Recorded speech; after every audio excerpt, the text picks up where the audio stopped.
Yeah, we're really looking forward to it, Mark, after 2 years, obviously, of absence. So we were launching the event again.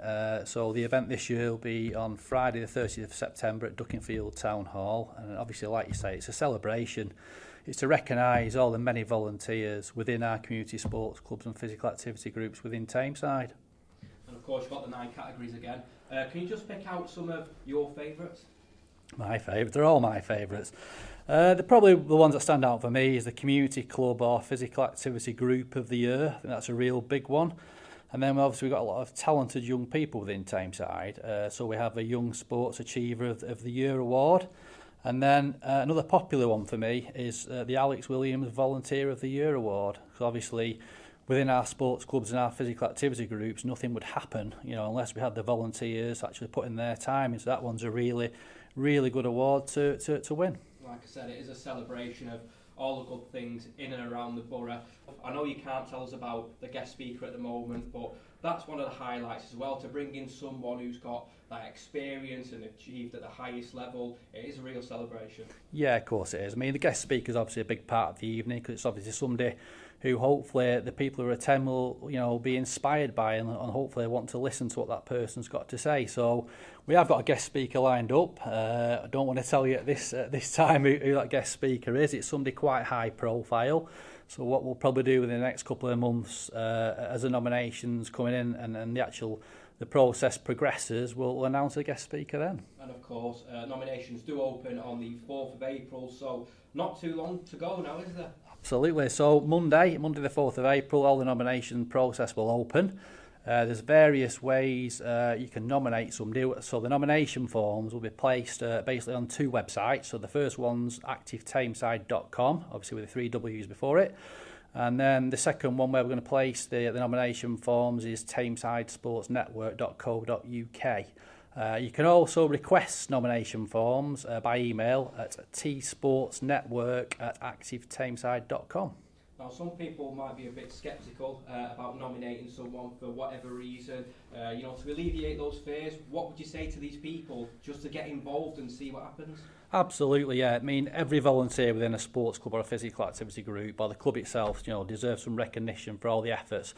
Over the past 2 years, we've had COVID, we've had different other things as well, which have put barriers up to clubs and groups. So it's really getting the nominations in and raising the profile of your club or group or the volunteers who are actually doing all the work for you.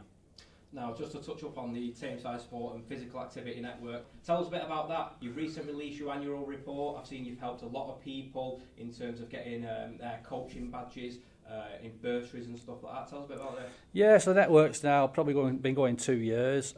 We've got over 100 sports clubs and physical activity groups who are affiliated to the network. And obviously what we do is we offer one-to-one development support for them clubs and groups. There's a couple of things that we've got which are really popular. We have a coach bursary where we will fund qualifications for potential coaches or physical activity instructors, whether it be a national governing body level 1 or level 2 qualification in, say, cricket, football, etc., etc. And an exciting thing that we're doing is next month we are launching an equipment bursary fund. So basically in Tameside we've got over 9,000 young people who are in receipt of free school meals. And what we're doing for them young people, if they're a member of a Tameside Sports Club or a physical activity group, we're providing grants up to the value of £100 to support them young people. So it could be they may need, say, a new pair of football boots, a new cricket bat, whatever it may be, just to remove them barriers to participation, to help them along the way. One thing I noticed on the annual report was you've worked with Denton St Lawrence Cricket Club. They're going out into schools to increase participation. How important is it to get these clubs into schools to bring in the next generation of players? Yeah, very important. I mean, in terms of Active Tameside, we have a PE Coaching in Schools programme which has been active now for over 22 years. And what we'll do with our affiliated clubs, they identify a need for primary school age children. Our coaches will do some delivery in the local feeder schools on their behalf and basically link the school up with the club. And they'll run an after school club session at the club to make sure that the children are then comfortable transitioning from the school into the cricket club itself. Yeah. So really, really important. Brilliant stuff, and obviously we have come out of COVID now. It was 2 years of, well, it's pretty much a nightmare for everyone involved, but first of all, tell us how the network coped with that. How did you go and help these clubs in what was a really tricky situation? Yeah, I mean, a lot of clubs, the biggest one of the problems they had was financial implications, so we did a lot of work with clubs in helping them apply to the Sport England Emergency COVID Relief Fund. I think it totaled just up to over £90,000 where Tameside sports clubs and physical activity groups applied to the Sport England Fund with our support and basically got the grant which made them sustainable. We also helped them with a load of grants, the one being the Business Relief Fund grant from Tameside Council. We supported him in that. So it was making sure they were sustainable, and basically when they did come back to activity, they had no barriers. Yeah, and you've got more than 100 clubs affiliated with the network now. How big do you want to take this? How far do you want to go?